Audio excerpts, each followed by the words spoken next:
O Howard Zehr, ele disse que se ele tivesse que resumir a justiça restaurativa em uma única palavra, ele diria respeito. E esse valor é um valor fundamental. Se eu perguntasse aqui, nós teríamos vários outros valores que são importantes para vivermos juntos. A empatia, a coragem, a confiança, o amor, vários outros. É fundamental a gente ter em conta esses valores, porque aqui a gente está trabalhando com aqueles fatores que são intrínsecos, as motivações intrínsecas. Por que é que nós agimos de determinada forma? E não porque a gente tem um elemento de autoridade dizendo o que a gente deve ou não fazer. Aqui a gente vive a partir do nosso melhor, os nossos melhores valores. Eu trouxe ainda da coragem. Olha essa provocação que a Elizabeth Elliot faz. Ela fala, coragem, ter valores e vivê-los são coisas diferentes. Vejam lá, precisamos de coragem para encontrar nossos próprios caminhos e conceder aos outros o espaço para fazerem o mesmo, especialmente quando nós ou eles tropeçarmos. Forte, né? A coragem nos leva para além do medo e da apatia. Muito bem. E aí nós passamos para as relações, porque eu sou eu, mas as minhas relações, e nós somos o resultado de quantas portas se abriram e se fecharam no nosso caminho. Além disso, o eu e o outro. Nós temos essa, né? A gente, muitas vezes, nós olhamos para o outro e já o consideramos estranho. Olhem lá, hóspedes e hostes, hospitalidade e hostilidade vêm na mesma raiz. Mas o outro, apesar de ser diferente, ele não é meu inimigo. Então, estarmos juntos, convivermos, é isso que nós pedimos.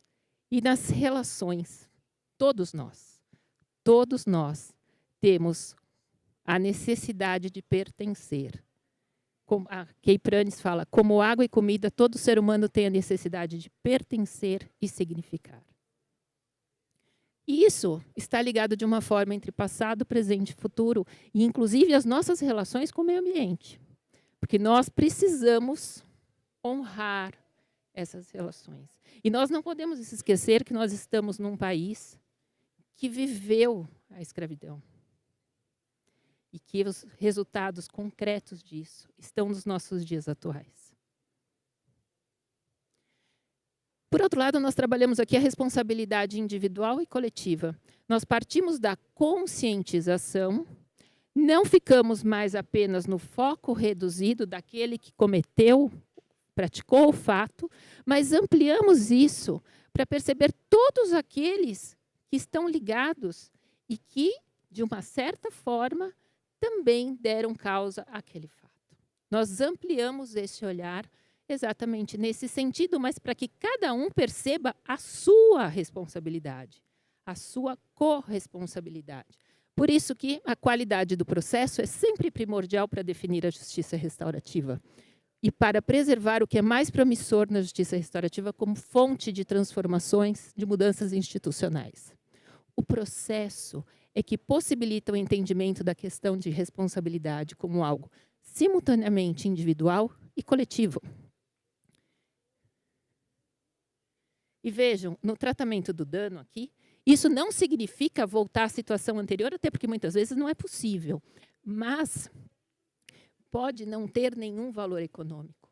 Imaginem que nós estamos falando daqueles valores, o valor segurança. Tem certas coisas que, uma vez tirado esse valor, não há como recompor exatamente naquele mesmo lugar. Eu não vou exemplificar pelo horário. E nós temos aqui o trabalho em cima das necessidades e possibilidades. Vejam lá. E o fortalecimento da comunidade enquanto teia de relações. Porque uma vez que trabalhamos todo esse processo, construímos sim, nós fortalecemos as relações. Porque vejam, quando um dano acontece, mesmo que não existisse uma relação anterior, aquele fato cria uma relação entre as pessoas. Muito bem. Então, trabalhamos aqui sem julgamento e com muita criatividade. Para cada caso, uma resposta. Trabalhamos a partir do desvelar de violências, porque vejam esse quadro, vejam o iceberg de Galtung, ele chama atenção para o tamanho das violências que são invisíveis. E aqui eu gostaria que vocês olhassem para essas imagens. Essa piscina é o que a gente está acostumado a fazer. A gente simplesmente nada na superfície, a gente simplesmente dá uma resposta superficial. Vai de uma margem à outra, esta é a resposta, esta é a sentença, esta é a conciliação. E quando a gente vai para a justiça restaurativa, a gente vai mergulhar nas águas profundas e entender o que é que está causando isso. Nós temos aqui as dimensões do conflito, trabalhando tanto o eu, que sou, todos nós somos um universo, que temos o nosso espiritual, o nosso mental, o nosso emocional, o nosso físico. O Barry Stewart, ele deu uma palestra na IMAG da TRF3 e ele disse, vocês querem que a justiça restaurativa funcione?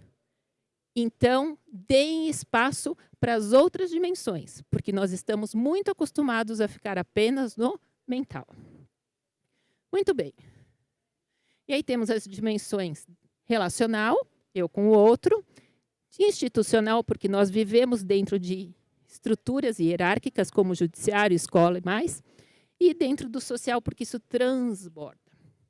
Muito que bem. A justiça restaurativa ela não alimenta o ciclo da violência, não tem um terceiro dizendo, você fez isso, você tem que fazer aquilo. Não, ela promove a autorresponsabilização. E aqui eu gostaria de chamar a atenção na definição do Howard Zehr, porque ele diz o crime ou comportamento nocivo. E por que eu estou chamando a atenção? Porque nós estamos aplicando isso dentro da nossa instituição, com processos restaurativos, administrativos, e também com casos de assédio. O que gera, então, a justiça restaurativa? Espaços de reflexão, seja no âmbito preventivo, seja no pós-dano. Ok? Muito bem. Aí eu conto para vocês da nossa história lá na Justiça Federal de São Paulo. Foi criado o Sejuri em 2019. O Sejuri, ele trouxe 3 propostas. Ele foi criado através dessa portaria, olhem lá. E ele trouxe o Criando Conexões, ele trouxe a proposta de trabalhar com PADs e na área fim. Vejam lá. Quando a gente fala do Criando Conexões, nós estamos falando da realização de círculos abertos. Num primeiro momento, foi aberto para a comunidade Justiça Federal, servidores, juízes. O forte foi, e terceirizados, mas sempre foi aberto. E a gente foi expandindo. Chegamos na Justiça Federal do Mato Grosso do Sul, chegamos no tribunal, e isso vem funcionando desde então, chegando a vários números. Nós vamos ver. O que é que nós percebemos trabalhando no Criando Conexões? Que nós somos uma comunidade. E isso foi trazendo pertencimento para as pessoas do quadro. Isso foi gerando reflexão, porque eu não falo mais em a culpa do chefe. Eu vou me auto-reconhecendo e me auto-responsabilizando pelo meu lugar na instituição. Vejam lá. E aqui a gente também trabalha as dimensões relacionais e institucionais. Olha lá. Aqui tem uma fala do Egberto Penido, que ele fala, importa desvelar as ambiências institucionais que promovem e mantêm dinâmicas de violência sustentadas por argumentos pseudo-racionais. E, nesse desvelar, buscar as corresponsabilidades institucionais e sociais. Olha que interessante a citação que ele faz. Do rio que tudo arrasta, se diz que é violento. Mas ninguém diz violentas as margens que o comprimem. Na hora que a gente olha para dentro das instituições, isso faz muito sentido, não faz? Muito bem. Então, esse projeto que vem então, há 4 anos, criando frutos, nós temos aqui, a partir desse lugar, somos uma comunidade, isso nos traz pertencimento.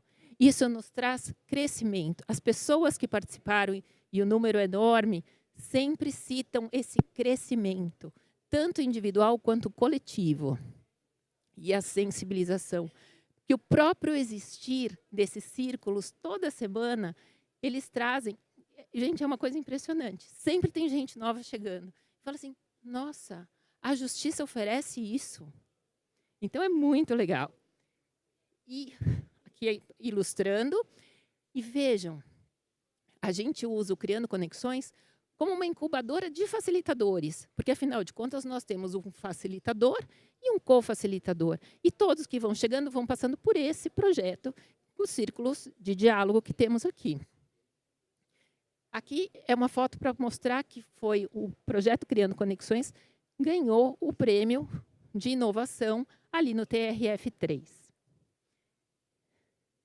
Entre 2020 e 2024, foram 149 círculos, 141 temas diferentes, e já as jornadas restaurativas com temas específicos, com 4 encontros, para gerar o aprofundamento. Mas o que eu acho muito importante ter em conta aqui, porque essa sensibilização foi dando espaço para que as próprias pessoas buscassem a justiça restaurativa em casos de assédio e procedimento restaurativo disciplinar.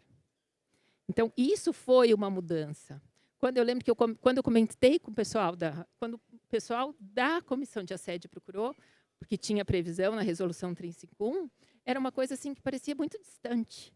E depois a gente percebeu que, conforme isso foi fazendo parte da vida da instituição, isso foi fazendo sentido, as próprias pessoas passaram a procurar. Olhem lá. Em 2020, a gente teve o primeiro curso para procedimento administrativo disciplinar. Mas não foi sensacional. Ele foi aberto, então as pessoas que queriam falar de justiça restaurativa podiam ver, mas o grande público era voltado para quem? Para quem estava processando, né? Estava ali no procedimento administrativo disciplinar convencional, vamos dizer assim. E muitos descobriram a justiça restaurativa aqui. E logo depois entraram nos cursos e se tornaram facilitadores e hoje estão trabalhando já há bastante tempo. Então, a gente vê a mudança e como isso vai fazendo sentido para as pessoas. Mas, até isso virar, né? A Ana Sofia foi quem inspirou o nosso trabalho, que ela escreveu sobre isso e ela implantou na Procuradoria de Estado, tanto que hoje tem a previsão no Estatuto do Servidor Público, também graças ao trabalho que foi realizado por ela. E ela mostra ali que nós temos uma engrenagem e que as pessoas continuam na instituição. No artigo que ela traz, ela fala que 74% das pessoas continuavam na instituição e o processo administrativo, ao invés de trazer benefícios, ele piorava as relações. Então, para a instituição, é péssimo. E aí, quando a gente teve esse curso em 2020, na Justiça Federal de São Paulo, mais de 90% das pessoas continuaram dentro da instituição. Então, a gente vê a importância de investir na qualidade das relações. Muito que bem. E, afinal de contas, qual é a real finalidade buscada pela administração? O interesse público. E aí nós temos, desde a Constituição, artigo 37, falando do princípio da eficiência. E vamos aí por fora. Mas vejam, chega uma hora, a gente começou totalmente voluntário. A gente tinha meio, divide uma servidora no meio, era o que a gente tinha. Todo mundo voluntário ali.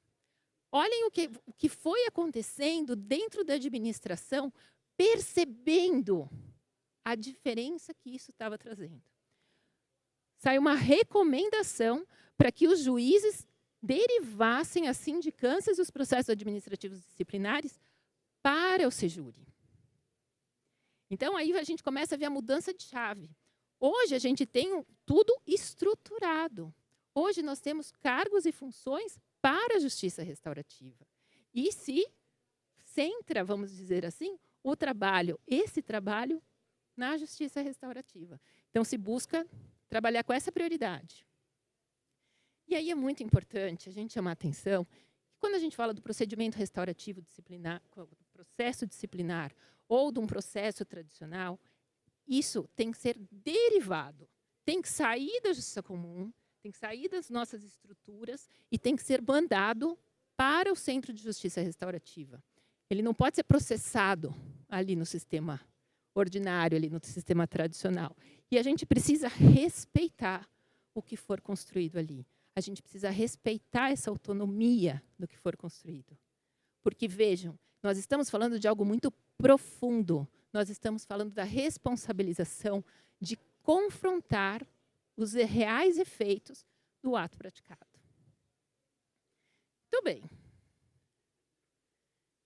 Então, precisamos desse tempo de amadurecimento, de construção e segurança, tanto para os servidores, que começaram a buscar, porque fazia parte já da sua vida, quanto para os administradores. Vejam, aqui quando a gente está falando da administração, a gente está falando do princípio da legalidade estrita.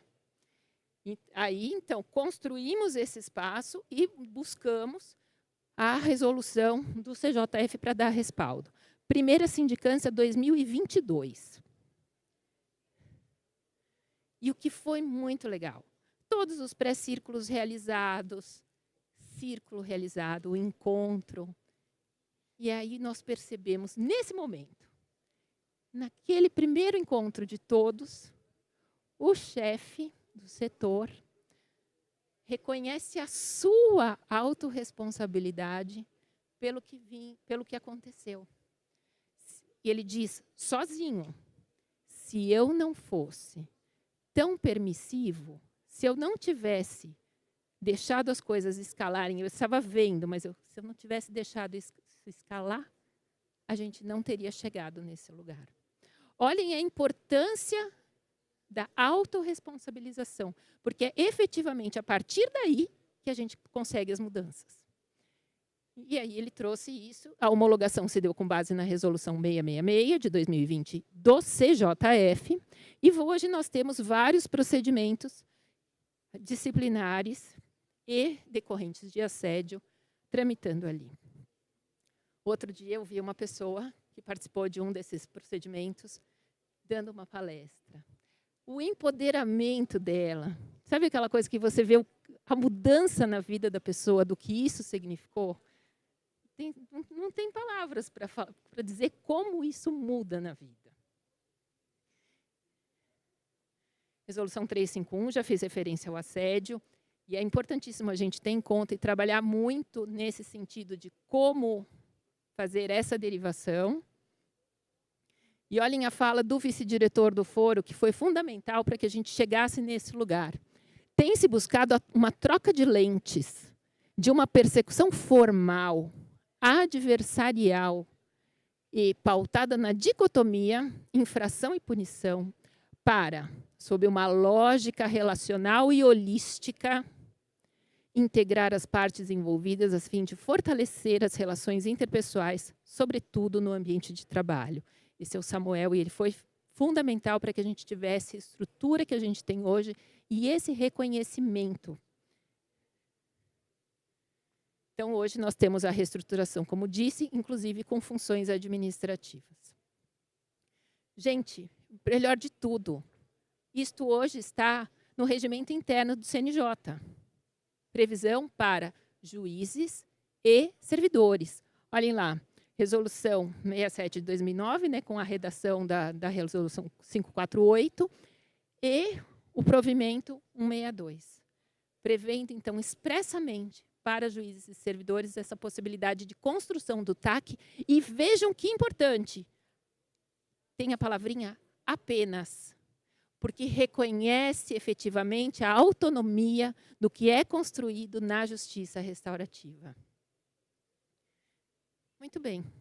E aí o que eu posso dizer aqui? O que essa imagem traz para vocês? Estamos falando de mudança.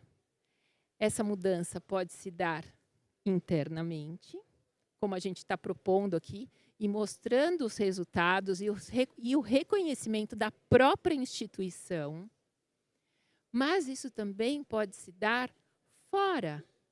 Pode se dar, vejam, nós seremos também os servidores da paz se nós plantarmos essa sementinha para fora do Poder Judiciário. Porque, afinal de contas, a justiça restaurativa ela é comunitária, a essência dela é comunitária. E nós temos a oportunidade de trabalhar com os processos criminais em um lugar muito tranquilo, muito seguro, quando a gente fala do acordo de não persecução penal. Porque, vejam, a lei é expressa no sentido de que dá para trabalhar com os processos que têm a pena mínima de até 4 anos, sem violência ou grave ameaça. Mas, se a gente for olhar, isso é um rol de processos enorme.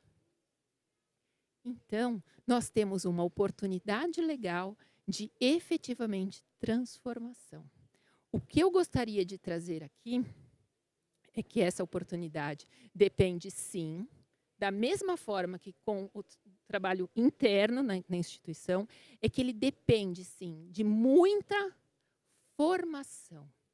Nós precisamos ter facilitadores e juízes sabendo efetivamente trabalhar com a justiça restaurativa na profundidade que ela precisa, porque isso vai trazer resultados efetivos na vida de toda uma comunidade. Pensem que um processo criminal, ele pode transformar a vida não só daquela pessoa que estava ali num primeiro momento respondendo pelo processo, mas como pode mudar a vida da família e daquelas pessoas que estão em volta. Isso faz sentido, gente? E nós temos muitos e muitos exemplos nesse sentido. Mas eu vou materializar isso para vocês num áudio que foi mandado para uma facilitadora numa noite, entre vários e vários áudios que ele mandou. Ele mandou uma sequência de 6, falando do que aquilo estava significando na vida dele. Ele já tinha até passado pelo juízo, o processo já estava homologado. Mas olhem o que ele diz.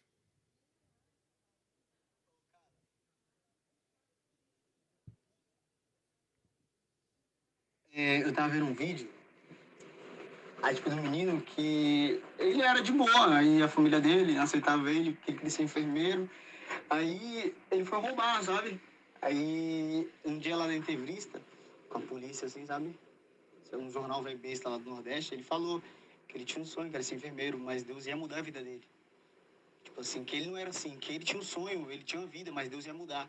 Então, tipo assim, ó, tipo, naquele dia lá que você falou pra mim, você mais a André, tipo assim, vocês me deram uma chance de vida, porque pela justiça,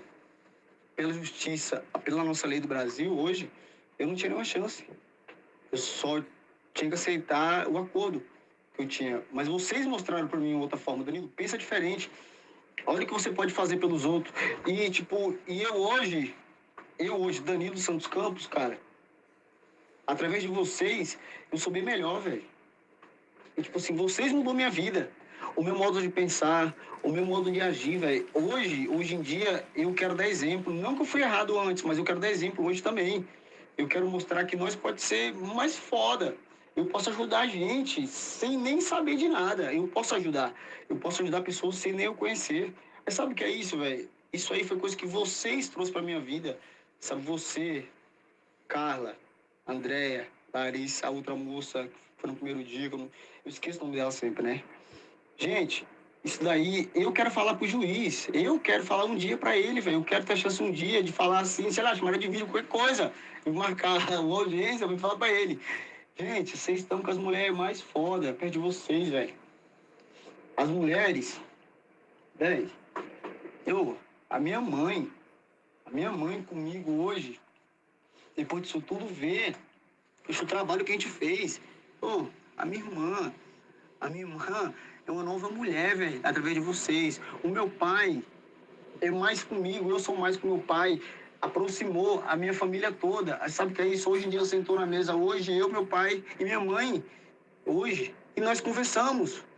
Como ser humanos, tipo assim, sabe? A gente olhou um dentro do outro, tipo, velho, e eles não se falavam. Sabe o que é isso? Através de vocês, velho. Olha, vocês traz vida. Velho, vocês traz vida, velho. Vocês traz vida para as pessoas, vocês não traz julgamento, vocês traz vida. Vocês traz chance de vida para qualquer ser humano, velho. O coração de vocês, o trabalho de vocês. Véio.